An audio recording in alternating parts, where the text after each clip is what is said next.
Hello students, welcome back to SapphireBlueChemspark. Let us start our today's session, the chapter Solutions.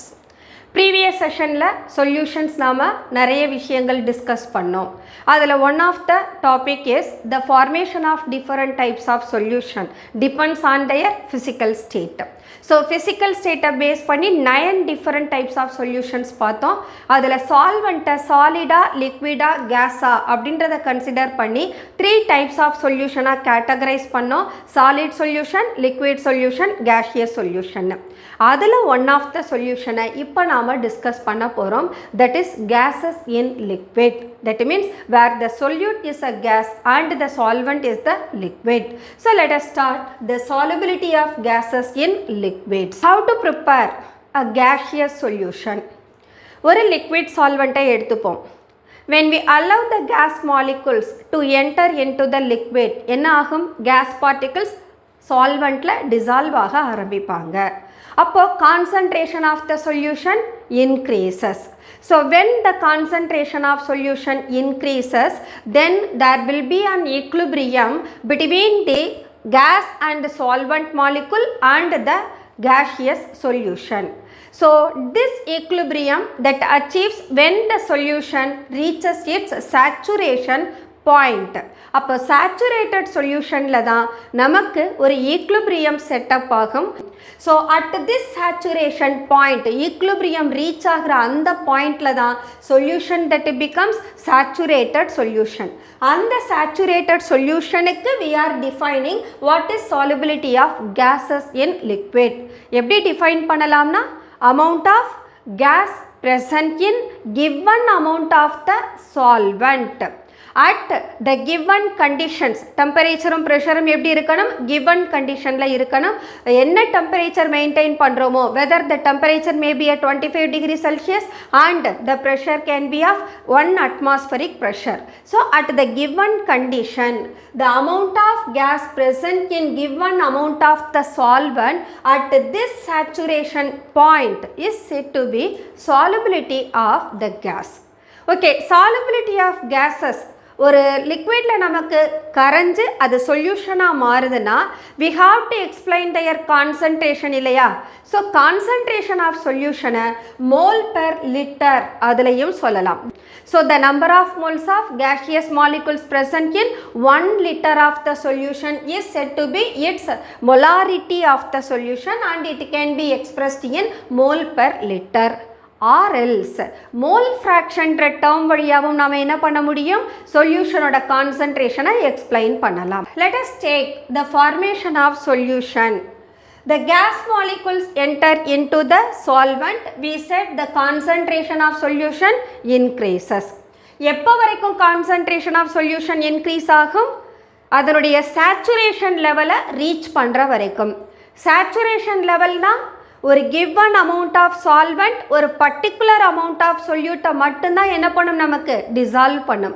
அதை தான் நாம் saturated levelனு சொல்கிறோம். அப்போ அந்த saturated level reach ஆகிற போது அந்த gas and liquid அவங்களுக்கும் அந்த சொல்யூஷனுக்கும் இடையில என்ன ஃபார்ம் ஆகும்? ஒரு equilibrium ஃபார்ம் ஆகும். அந்த equilibrium பாயிண்ட்ல the gas molecules entering into the solution becomes equal to the gas molecule they are escaping out of the solution to the surface. அவங்க ரெண்டு பேரும் சேமா இருப்பாங்க. அப்போ the rate of dissolution of gas in the solution is equal to the rate of escaping of gas molecules from the solution to the surface is always at the rate. ரெண்டு ரேட்டும் எப்படி இருக்கும்? நமக்கு சேமா இருக்கும். அந்த டைமை தான் நம்ம என்னன்னு சொல்கிறோம்? ஈக்லிபிரியம் பொசிஷன்னு சொல்கிறோம். அப்போ ஈக்லிபிரியம் பாயிண்ட் ரீச் ஆகிற போது the solution not only becomes the saturated one, அந்த கண்டிஷனில் மாலிகுல்ஸ் எஸ்கேப் ஆகிறதும் கேஸ் மாலிகுல்ஸ் சொல்யூஷனுக்குள்ளே என்டர் ஆகிறதும் சேம் ரேட்டில் நடக்கும். That is what said to be equilibrium. Okay, now what are the factors that may affect the solubility of the gas? So the three factors are nature of the solute and the solvent, temperature as well as the pressure. So when we consider nature of the solute and the solvent, solute solvent ரெண்டு பேரையுமே நம்ம எப்படி எடுத்துக்கலாம்? polar solute, non polar solute. solvent, polar solvent, non polar solvent. நம்ம already என்ன discuss பண்ணியிருக்கோம்? like dissolves like. So ஒரு சொல்யூட்டுக்கும் ஒரு சால்வெண்ட்டுக்கும் இடையில் இருக்கக்கூடிய இன்டராக்ஷன் சிமிலராக இருந்ததுன்னா they are capable of dissolving one அனதர்னு தெரியும். அப்போ லைக் டிசால்வ்ஸ் லைக் அந்த ஸ்டேட்மெண்ட் படி non polar substances do not dissolve in polar substances, that is polar solvent. அதே ஒரு போலார் சப்ஸ்டன்ஸ் என்ன பண்ணும்? polar solventல dissolve ஆகும். We can consider oxygen, nitrogen are non-polar gases. ஏன் அவங்கள non-polar gases அப்படின்றோம்னா the bonded atoms are similar. இந்த bonded atoms ஓட electronegative difference find out பண்ணோம்னா அது equality என்னவா மாறிடும்? 0னு மாறிடும். அப்போ எப்போ electronegative difference ஒருத்தருக்கு 0னு மாறுதோ அந்த substances எல்லாமே non-polar substances இருப்பாங்க. அப்போ these non-polar gases do not dissolve in polar solvents like water. But the solubility of the oxygen and nitrogen at their lower temperature is observed. அப்போ temperature லோவா இருந்ததுன்னா ஆக்சிஜனும் நைட்ரஜனும் வாட்டர்ல present ஆகி இருப்பாங்க. At the same time polar substances like hydrogen chloride, sulfur dioxide, carbon dioxide or ammonia are readily soluble in solvent, that is the polar solvent water. Why? Because these polar substances they do interact with the polar solvent. அப்போ HCl நான் வாட்டர்ல எடுக்கிற போது it forms hydronium ion and the chloride ion. அப்போ hydronium ion chloride ion எதுல present ஆகி இருக்காங்க? வாட்டர்ல. So because of that interaction that makes the dissolution of hydrogen chloride in water. Similarly, we can make the dissolution of sulfur dioxide, carbon dioxide or even ammonia. The next one, the effect of temperature. So, எப்பவுமே ஒரு சொல்யூட்டை ஒரு சால்வெண்ட்டில் dissolve பண்ணுற போது so அங்கே ஒன்று heat release ஆகலாம் அல்லது ஹீட்டை என்ன பண்ணலாம்? அப்சார்ப் பண்ணலாம். அப்போ நம்ம 2 types ஆஃப் சொல்யூஷன்ஸ் டிஸ்கஸ் பண்ணியிருந்தோம். ஒன்று எக்ஸோதர்மிக், இன்னொன்று எண்டோதர்மிக். ஸோ இந்த கேசஸில் மோஸ்ட் ஆஃப் த டிசொல்யூஷன் என்ன ஆகுதுன்னா எக்ஸோதர்மிக்காக இருக்குது. தட் மீன்ஸ் ஒரு சொல்யூஷனோட என்தால்பி ஆஃப் சொல்யூஷன் கண்டுபிடிச்சோம்னா that is found to be negative. அப்போ என்தால்பி ஆஃப் சொல்யூஷன் நெகட்டிவாக இருக்கிற போது கேஷியஸ் மாலிகுல்ஸ் சால்வெண்ட்டில் என்டர் ஆகிறப்போ they are finding their molecular disorder. See that hydrogen chloride is a molecule. அதை நான் வாட்டரில் எடுக்கிற போது அங்கே ஒரு மாலிகுலர் டிஸார்டர் வந்துடுதா? குளோரைடு தனியாக போயிடுது, ஹைட்ரோனியம் அயானு தனியாக பிரிஞ்சிடுது. அப்போ ஒரு மாலிகுல் ஒரு டிசால்வ் ஆகிறப்போது அதனுடைய மாலிகுல்ஸ்க்கு இடையில் ஒரு டிஸார்டர்ட்னஸ் ப்ரொடியூஸ் ஆகுது. அப்போ because of that molecular disorder the enthalpy of solution நமக்கு நெகட்டிவாக இருக்குது. அப்போ most of the enthalpy of solution is found to be negative. அப்போ நெகட்டிவ் என்தால்பி அப்படின்னா it never favours the increase of temperature. அப்போ டெம்பரேச்சரை இன்க்ரீஸ் பண்ணோம்னா டிசொல்யூஷன் என்ன ஆகிடும்? டிக்ரீஸ் ஆகிடும். அப்போ எஃபெக்ட் ஆஃப் டெம்பரேச்சரை எடுத்துட்டோம்னா so dissolution of gases in liquids are exothermic and hence the increase of temperature decreases the solubility. அப்போ இந்த ரிலேஷனை கிளேப்ரான் அப்படின்ற ஈக்குவேஷன் வழியாக நாம் எக்ஸ்பிரஸ் பண்ணலாம். It is given by log of C2/C1 equal to enthalpy of solution divided by 2.303 into gaseous constant R with the ratio of T2 minus T1 by T1 T2. So இங்கே C1 C2 யார் அப்படின்னு சொன்னால் concentration of the solution. So temperature T1 இருக்கிற போது concentration of solution என்னவா இருக்கும்? C1 இருக்கும். அதே நான் டெம்பரேச்சரை இன்க்ரீஸ் பண்ணுற போது கான்சன்ட்ரேஷன் ஆஃப் சொல்யூஷன் என்ன ஆகுது? எனக்கு இன்க்ரீஸ் ஆகுது. அப்போ இந்த ரெண்டு ரிலேஷனையும் நான் ஒரு ஈக்குவேஷனாக ரெப்ரசன்ட் பண்ணேன்னா that equation is set to be Clapeyron's equation. So இதில் கான்சன்ட்ரேஷனுக்கும் டெம்பரேச்சருக்கும் உள்ள ரிலேஷன்ஷிப்பை நம்மளால் எக்ஸ்பிளைன் பண்ண முடியும். The next one, effect of pressure, gaseous molecules. gaseous molecules are highly compressible. யாரோட கம்பேர் பண்ணுறப்போ சாலிடோடையோ அல்லது லிக்விடோடையோ. சாலிடையும் லிக்விடையும் நம்மளால் கம்ப்ரெஸ் பண்ண முடியாது, அதனால் அவங்களுடைய டிசொல்யூஷனை இன்க்ரீஸ் பண்ண முடியாது. So we can say pressure has no effect on the dissolution of solid or liquid in a solvent. At the same time we have gases in liquid. அப்போ gases are highly compressible. நாம் ப்ரெஷரை increase பண்ண gases-ஓட solubility என்ன ஆகும், நமக்கு increase ஆகும். அதை ஒரு சின்ன எக்ஸ்பெரிமெண்ட் வழியாக எடுத்துக்கிட்டோம்னா, the first case it is taken at the temperature of T, where the pressure of the solution is found to be P1 and the gaseous molecules and the solutions are in equilibrium. அதாவது நான் allow பண்ணுற gases surface மேலே என்ன ஆகியிருக்காங்க, accumulate ஆகியிருக்காங்க. இந்த surface மேலே இருக்கக்கூடிய கேஸஸ் சால்வெண்ட்டோட இன்டராக்ட் ஆகி எதுக்குள்ளே போவாங்க, சால்வெண்ட் உள்ள என்டர் ஆகி சொல்யூஷனாக மாறுவாங்க. அப்போ இந்த இடத்துல the pressure due to the gas is equal to what, P1. இப்போ நான் என்ன பண்ண போகிறேன், I am going to increase the pressure.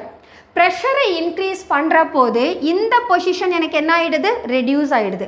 ஆக்சுவலாக ப்ரீவியஸ் கேஸில் ஈக்விலிபிரியம் பொசிஷனில் இருந்தவங்க ப்ரெஷரை இன்க்ரீஸ் பண்ணவுமே இந்த கேஷியஸ் மாலிகுல்ஸ் கம்ப்ரெஸ் ஆகும். அப்போ கம்ப்ரெஸ் ஆகிறப்போது ஒரு யூனிட் வால்யூமில் எவ்வளவு கேஸ் மாலிகுல்ஸ் இருக்குன்னு நான் பார்த்தேன்னா, it is much greater compared to the previous state. See, இங்கே நான் ஒரு cubic volume mention பண்ணேன்னா the number of particles present in them is very less. அதே இங்கே நான் ஒரு cubic volume என்க்ளோஸ் பண்ணேன்னா அது உள்ள ப்ரெசண்ட்டாக இருக்கிற பார்ட்டிகல்ஸ் எப்படி இருக்காங்க, அதிகமாக இருக்காங்க. அப்போ number of particles present in unit volume increases and hence their interaction with the solution also increases. அப்போ ப்ரெஷரை இன்க்ரீஸ் பண்ணோம்னு சொன்னால் solubility of gases in solution also increases. அப்போது the increase of pressure favors the solubility of gases in liquid. So இந்த கேசஸ்ல நாம என்ன சொல்றோம், the second கேஸ்ல நான் அப்ளை பண்ற pressure first கேஸ்ல இருக்கிறத விட அதிகம். அப்ப P2 is greater than P1 and hence solubility increases. So இங்க நாம சொல்லக்கூடிய பாயிண்ட்ஸ் சொன்னோம்னு சொன்னா, see that at the given temperature increase of pressure increases the number of particles per unit volume over the solution. So as the number of particles striking the surface of solution, dissolution என்னாகும், எனக்கு increase ஆகும். So we define effect of pressure that increases the solubility of gases in liquid. So these are the different factors that influence the solubility of gases in liquid. The next one, Henry's law. William Henry in 1805, who gave the quantitative relationship between the solubility of gas and its partial pressure at the equilibrium. So according to Henry's law, at constant temperature, the temperature must be constant, the amount of solubility of the given gas is directly proportional to its partial pressure at equilibrium. Equilibriumல தான் solution நமக்கு saturated-ஆ இருக்கும். Saturated levelல தான் அந்த solutionனால maximum எவ்வளோ கேஸை dissolve பண்ண முடியுமோ அவ்வளவு கேஸும் present ஆகி இருக்கும். அதனால் equilibrium அப்படின்ற point important. So where x is the amount of solute, எவ்வளோ amount எடுத்துட்டோம்ன்றது. P-ன்றது என்ன, partial pressure of the gas in equilibrium with the solution. அப்போ amount of solute present in the solution at a constant temperature is directly proportional to its partial pressure in the equilibrium with the solution. This is what Henry's law. So already நமக்கு என்ன தெரியும், ஒரு சொல்யூஷனில் ஒரு substance dissolve ஆகுதுன்னா that solution should be given in a particular concentration டேர்ம்னு தெரியும். அப்போ இங்கே நாம் அமௌண்ட் ஆஃப் சொல்யூட் அப்படின்றதுக்கு பதிலாக mole fraction of the solute அப்படின்னு எடுத்தோம்னா then we can define the concentration of a solution.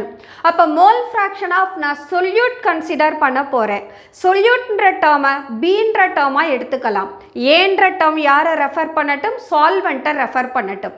இங்கே சால்வெண்ட்டுக்கு எந்த ரோலும் இல்லை, நாம் ரிலேட் பண்ணுறது சொல்யூட்டையும் அது ப்ரொவைட் பண்ணுற பார்ஷியல் ப்ரெஷரையும் தான் குவான்டிடேட்டிவாக ரிலேட் பண்ணுறோம். அப்போ என்ன சொல்லலாம், instead of the amount of solute we can take mole fraction of the solute is directly proportional to the partial pressure of the solution at the equilibrium அப்படின்னு define பண்ணலாம். அப்போ we can consider mole fraction of solute is directly proportional to pressure, that means the partial pressure, or we can say the partial pressure is directly proportional to mole fraction of the gas. சொல்லலாம் இல்லையா? அப்போ two வேல என்ன பண்ணலாம், குவான்டிடேட்டிவாக ஒரு pressure partial ப்ரெஷருக்கும் mole ஃப்ராக்ஷனுக்கும் இடையில் இருக்கிற ரிலேஷனை கொடுக்கலாம். அப்போ இந்த ப்ரொபோர்ஷனாலிட்டியை ரிமூவ் பண்ணுறதுக்கு I have to introduce the constant. அந்த கான்ஸ்டன்ட் யாருன்னா KH. The KH is set to be Henry's law constant. So, XB, that is the mole fraction of B equal to KH into its partial pressure. அதே இங்கே கொடுத்தேன்னு சொன்னால் partial pressure is equal to Henry's law constant into mole fraction of the சொல்யூட்னு வரும். அப்போ இந்த ஈக்குவேஷன் எனக்கு ஒரு linear equation, because y equal to mx அப்படின்ற ஃபார்மில் இருக்குங்களா. அப்போ இட் இஸ் ஒரு ஸ்ட்ரைட் லைன் ஈக்குவேஷனை ரெப்ரசன்ட் பண்ணுதுன்னு சொல்லலாம். இதில் இருந்து I can find out what is KH, Henry's law constant. It is equal to partial pressure divided by solubility of the gas or the mole fraction of the gas. அப்போ இங்க KH is directly proportional to pressure and KH is inversely proportional to the solubility. அப்போ என்ன சொல்லலாம், KH value increase ஆனதுன்னு சொன்னால் solubility என்ன ஆகும், எனக்கு decrease ஆகும். ஸோ மோஸ்ட்லி நாம் இந்த ரிலேஷனை எடுத்துப்போம். வெரி ஃபியூ கேசஸ் உங்களோட நியூமரிக்கலில் ஒரு 1 or 2 சம்மில் தான் ரிலேஷன் மோல் ஃப்ராக்ஷனையும் mole fraction of solute is equal to KH into பின்னு நாம் எடுத்திருப்போம். But most of the relation எதை தான் ஃபாலோ பண்ணோம், P is equal to KH into mole fraction of solute. இதை தான் நாம் எடுப்போம். Okay. Now, what are the characteristics of Henry's law constant KH? The next one, characteristics of Henry's law constant KH. The first one, what is the unit of KH? KH ஓட யூனிட்டை ப்ரெஷரோட யூனிட்டில் தான் நாம் measure பண்ண போகிறோம். Why? Because P is equal to KH into mole fraction of solute. Mole fractionக்கு no unit. அப்போ இங்க no unitனா then the KH should take the unit of pressure alone. கரெக்ட்டுங்களா? அப்போ mole fractionக்கு யூனிட் இல்லாததனால KH ஓட யூனிட் ப்ரெஷரோட யூனிட்டை தான் எடுத்துக்கும். அப்போ நான் ப்ரெஷரை எந்தெந்த யூனிட்லாம் கொடுக்கலாம், கிலோபார் or atmosphere or torque கொடுக்கலாம். அப்போ இதுதான் யாருடைய யூனிட்டாகவும் இருக்கும், ஹென்ரிஸ் லா கான்ஸ்டன்ட் KH ஓட யூனிட்டாகவும் இருக்கும். Next point, different gases have different values of KH. Why? KH is inversely proportional to the mole fraction of the solute. அப்போ எல்லா சொல்யூட்டும் கொடுத்துருக்கிற சால்வெண்ட்டில் ஈக்குவலாக என்ன செய்ய மாட்டாங்க, டிசால்வ் ஆக மாட்டாங்க. பிகாஸ் ஆல்ரெடி வி டிஸ்கஸ்ட் ஒரு சொல்யூஷனோட சாலிபிலிட்டி நாம் டிஸ்கஸ் பண்ணணும்னா அவங்க போலாரா நான் போலாரான்னு பார்க்குறோம். அப்போ சொல்யூட்டுக்கும் பொலாரிட்டி நான் பொலாரிட்டி கன்சிடர் பண்ணுற போது all the gases do not dissolve in a solvent equally. அப்போது கேசஸ் டிஃபர் ஆனதுன்னா KH வேல்யூ ஆல்சோ டிஃபர். அப்போது different gases have different values of Henry's law constant. For example, ஹைட்ரஜனை எடுத்துக்கிட்டோம். இதோட சாலுபிலிட்டியை எதில் கொடுக்குறோம்னா வாட்டரில். ஹைட்ரஜன் வாட்டரில் சாலுபிள் ஆகிற போது KH value is found to be 71.18 kilobar. அதே நான் கார்பன் டை ஆக்சைடை கன்சிடர் பண்ணேன்னா KH value it becomes 1.67 kilobar. அப்போது கேஸஸ் மாறினதுன்னா KH வேல்யூவும் வேரி ஆகும். Next one, KH values of a gas is different in different solvent. solvent மாறினாலும் solubility மாறும் because their nature may differ. அப்ப nature of the solute nature of the solvent vary ஆனா கண்டிப்பா அதனுடைய solubilityயும் differ ஆகும்.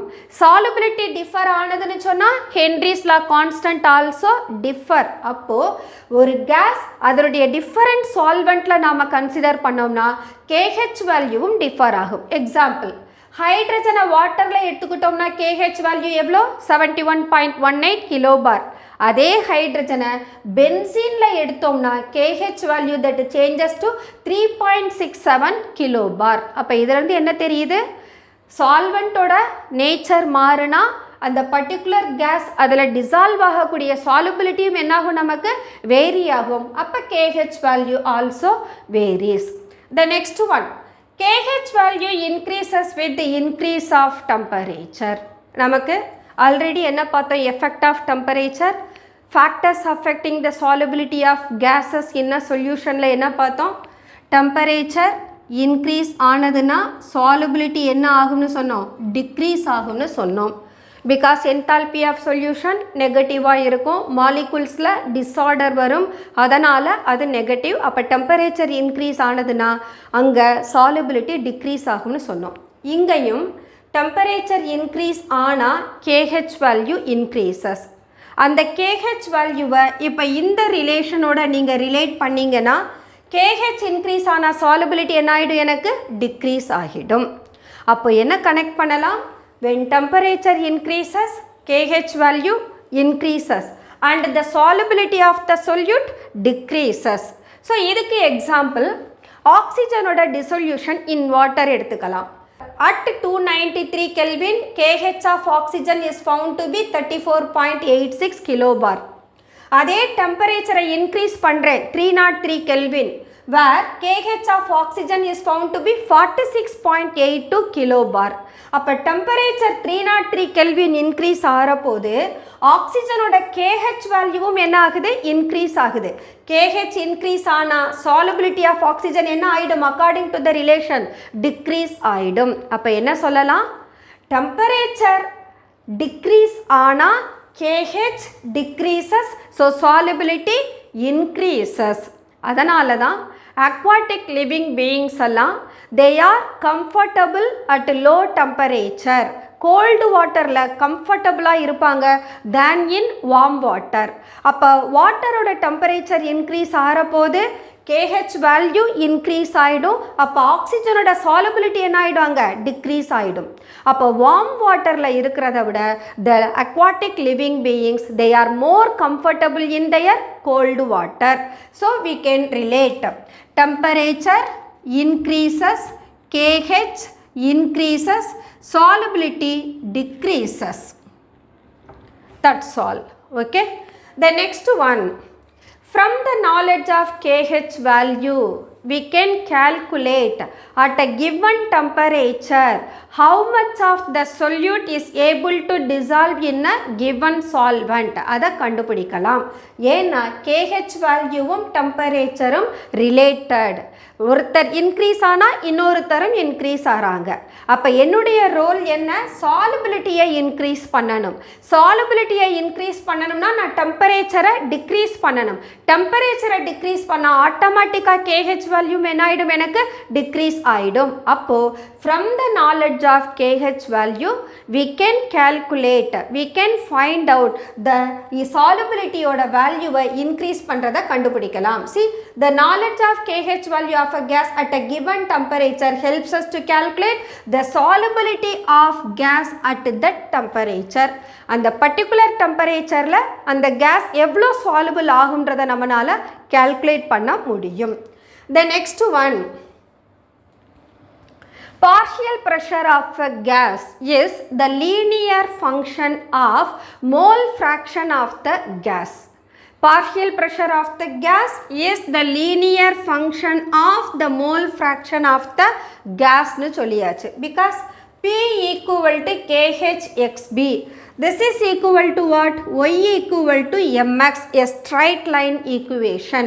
அப்போ இந்த straight line equationல intercept இல்லை. pressure increase ஆக solubility of the solute என்னாகும், increase ஆகும். So pressure, the partial pressure versus mole fraction of the solute, it gives a straight line that passing through what?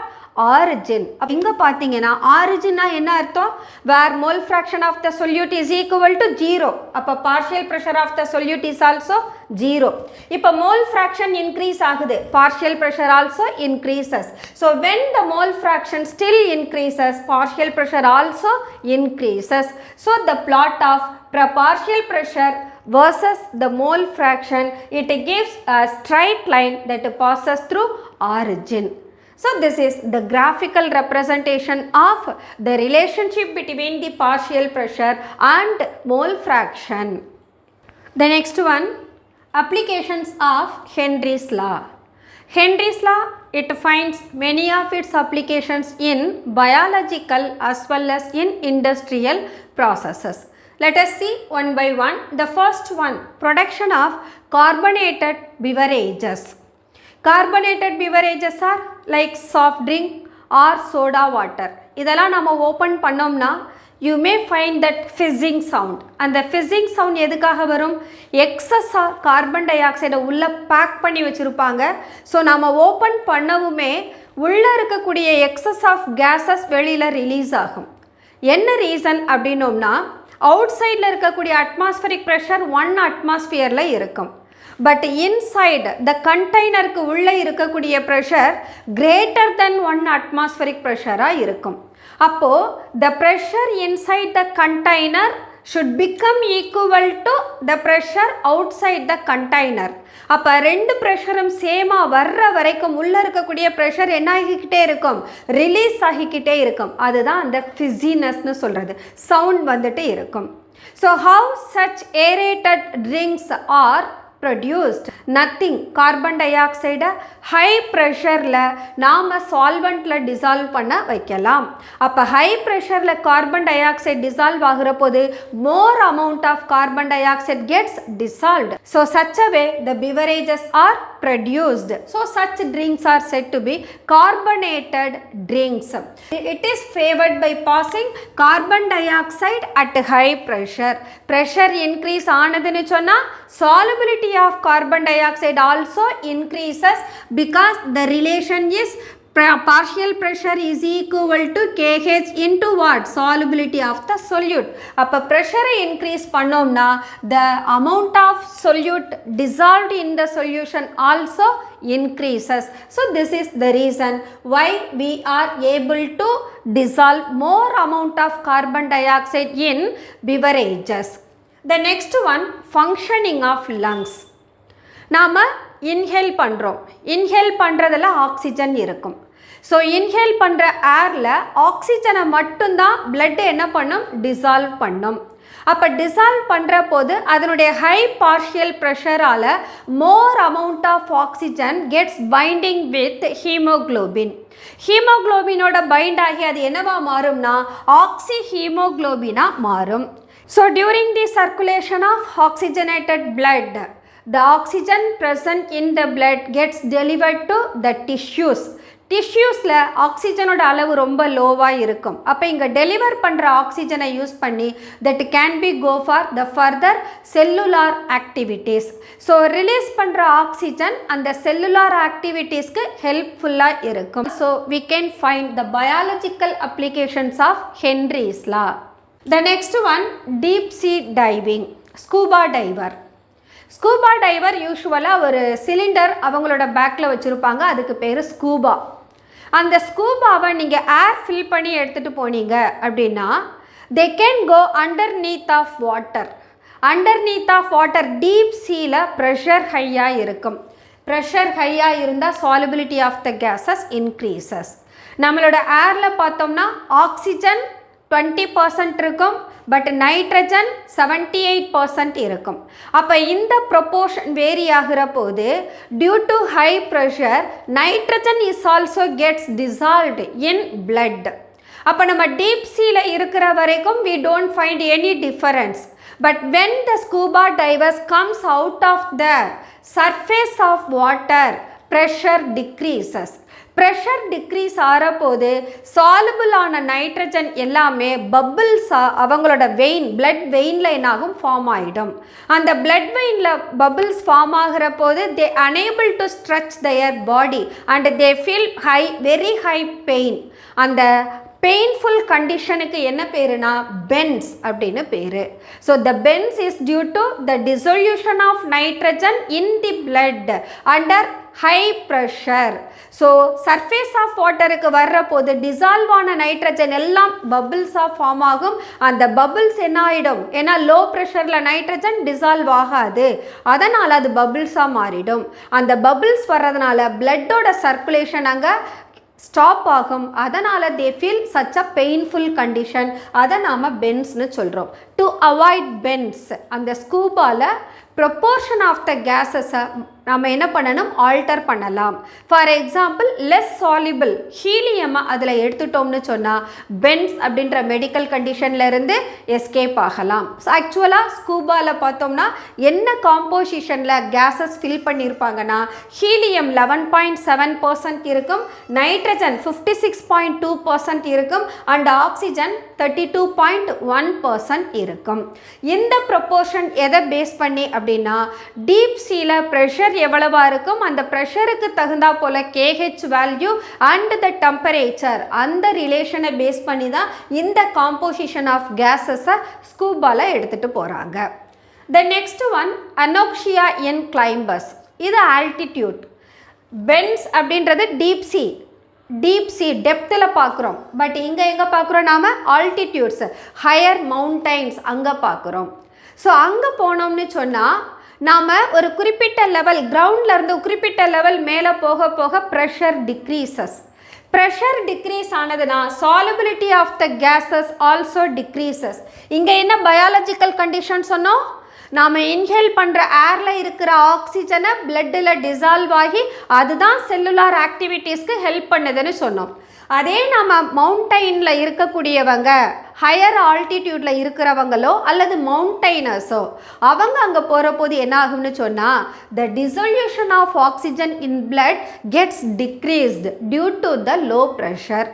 அப்போ dissolution of oxygen level decrease ஆனதுன்னு சொன்னால் then that cellular activity also decreased. அப்போ the people they may feel weak as well as they unable to think clearly. அவங்களால கரெக்டாக think பண்ணவும் முடியாது, ஸ்ட்ராங்காக feel பண்ணவும் முடியாது.